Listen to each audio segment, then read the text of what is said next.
Bom dia, você que me assiste. Deus abençoe tua manhã. Hoje estou um pouquinho abatido, porque, na verdade, eu estou acordado desde 2h25 da manhã. A noite não foi muito fácil, né? Eu fui dormir 11 horas e acordei 2h25 da manhã e meu espírito está um tanto quanto perturbado. Vou fazer uma leitura bíblica, então falaremos desse assunto.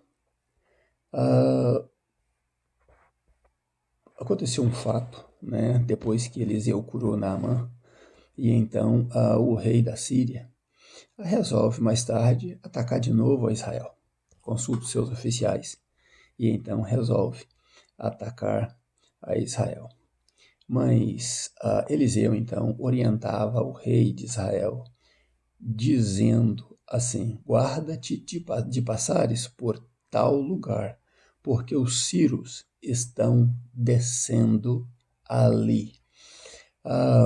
Isso está no livro, né? Segundo livro de Reis, no capítulo 6, versículo 9. Eliseu então orientava o rei de Israel. E o rei de Israel então ia e averiguava realmente aquela zona era zona de perigo.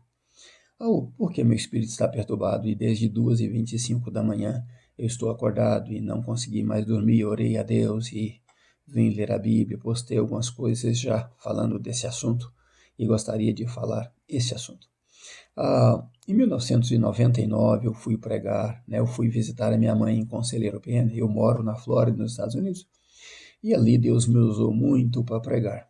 Fiz a primeira viagem, preguei ali, e na segunda viagem que eu fiz ali, fazendo um programa de rádio com um pastor que estava no local, Deus nos abençoou muito. E então, pregando, Deus me fez a profetizar para aquela igreja, justamente no meio da pregação, entre muitos outros sinais miraculosos que Deus fez ali, esta foi a profecia, de que aquela igreja de 60 anos aproximadamente, com os mesmos ladrilhos, com as coisas antigas na igreja, que ela passaria por uma transformação, né, no patrimônio, né, no prédio, e também número de membros. A igreja havia tido uma divisão, estava com 60 pessoas, aproximadamente. Então, ali eu profetizei, e passaram-se 2 mais pastores ali, até chegar o terceiro pastor. Um belo dia, esse terceiro pastor disse assim: olha, eu tenho uma vontade de quebrar as paredes dessa igreja e fazer uma renovação aqui. A minha mãe, que estava presente, disse a ele assim: faça isso, meu pastor, pois o meu filho profetizou isso aqui, que haveria mudança. Bom, Deus realmente usou este pastor e ele fez grandes mudanças e ela se tornou uma das igrejas mais lindas da cidade, né? E grande. A igreja de 60 membros chegou a 600 membros ou mais. Mas, passado alguns anos, né, há 2 anos atrás, este pastor resolveu entrar, né, no apoio à política da cidade, a candidata à prefeitura da cidade. E eu, então, tentei aconselhá-lo, dizendo: não faça isso, porque na tua igreja tem membros que votam para um lado e votam para outro, principalmente política local. A resposta dele, né, depois da esposa dele ficar chateada comigo e denegrir bem o meu nome, a resposta dele foi: eu tenho 100 conselheiros na minha igreja, numa igreja de 600 membros. Então, em outras palavras, eu não preciso do teu conselho, você não é qualificado para isso. Meus irmãos, o tempo passou, né, esses 2 anos passaram, e o pastor continuou se posicionando politicamente na igreja, que é um risco. A minha tristeza é que ele não me ouviu, ele não ouviu meus conselhos. E eu busco de Deus quando vou aconselhar alguém. E então ele resolveu se expor novamente na política, agora presidencial. E esta é o que aconteceu na igreja dele, desculpa, na igreja dele local. Essas são as faixas que botaram na igreja dele, os escritos, ou pinchação, não sei o que é isso, mas colocaram na igreja dele. Você não pode ler, mas aqui estão ditas várias atrocidades contra Deus, contra o povo de Deus e contra a igreja, dizendo palavras que eu não tenho a coragem de repetir. Só te mostrei a foto para você dizer para as pessoas que ainda há homens e mulheres de Deus na face da terra, capazes de orar a Deus e Deus revelar a eles, né, grandes coisas. Então, essa foto aí se deu porque há 8 meses, basicamente atrás, eu tive um novo sonho com esta igreja e que eu estava no culto. E neste sonho, a igreja era para ser um culto e realmente virou uma festa. E as pessoas então não cantavam louvores mais, não pregavam, mas festejavam. E as pessoas que estavam ali servindo, diáconos e evangelistas, etc., pegavam comida com a mão e levavam, não usavam utensílios, não usavam conchas nem nada. E nem escumadeiras, pegava com a mão a comida em mãos sujas e servia o prato do povo. E eu achei aquilo absurdo e disse, por que estão servindo com tanta falta de higiene as pessoas? Mas as pessoas comiam aquilo com alegria. E eu rejeitei comer aquela comida e disse, eu não vou comer, porque ele está com as mãos sujas. O pastor local via aquilo, mas para ele era muito normal aquilo acontecer e para o povo também era normal. Eu achei estranho.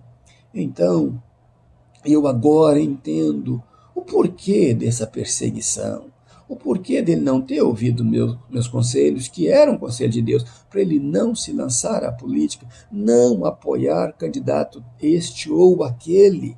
Nós, a Igreja do Senhor Jesus, estamos nessa terra para pregarmos e para vivermos o Evangelho de Jesus. Nós devemos ser chamados de cristãos, não de democratas, não de comunistas, não de republicanos, não de isso ou daquilo, e nos posicionarmos mais defendendo a homens do que defendendo a Deus. O Brasil irá passar sim por uma perseguição, por uma dura luta, mas não porque este ou aquele é bom ou ruim, mas porque Deus pode permitir isso por razão do povo cristão está perdendo o seu amor, está perdendo a sua essência.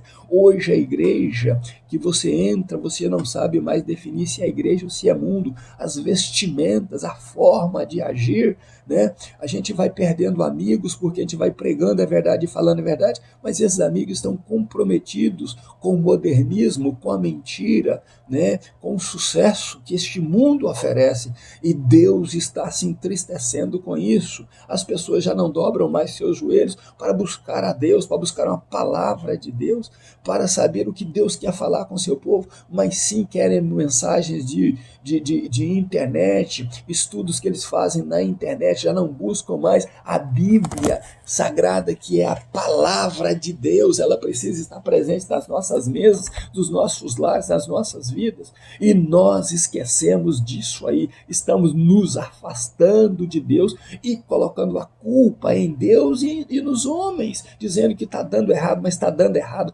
porque aquela que se diz igreja do Senhor Jesus está se deixando contaminar e não pode se deixar contaminar. Nós precisamos andar à luz da palavra de Deus. Por isso eu peço perdão a esse pastor por ter mostrado a foto, mas pastor, pelo amor de Jesus Cristo, volta ao primeiro amor, volta a pregar a palavra de Deus e viver o teu chamado. Você é um homem que prega bem, então não vou dizer teu nome, mas estou clamando a você e eu vou enviar essa mensagem a você. Pregue a palavra de Deus, pastores, no nome de Jesus. O mundo caminha para o mal, mas a igreja do Senhor Jesus, ela é santa, ela é povo escolhido, ela é sacerdócio santo, ela é a nação real de Deus nessa terra. Então, no nome de Jesus, amados irmãos, parem de confusão, parem de levar essa política suja para a igreja e vivam o amor que o Evangelho oferece, o amor do Senhor Jesus. Eu clamo a Deus pela vida desse pastor e pela tua vida que assiste esse vídeo. No nome de Jesus, sejamos crentes fiéis e que Deus abençoe você e sua família. Um abraço meu, sem dormir desde 2h25 da manhã. Agora são aproximadamente quase 6 da manhã, mas ainda nos meus pijamas buscando a Deus. Um abraço meu, Deus te abençoe. Pastor Riva Martins.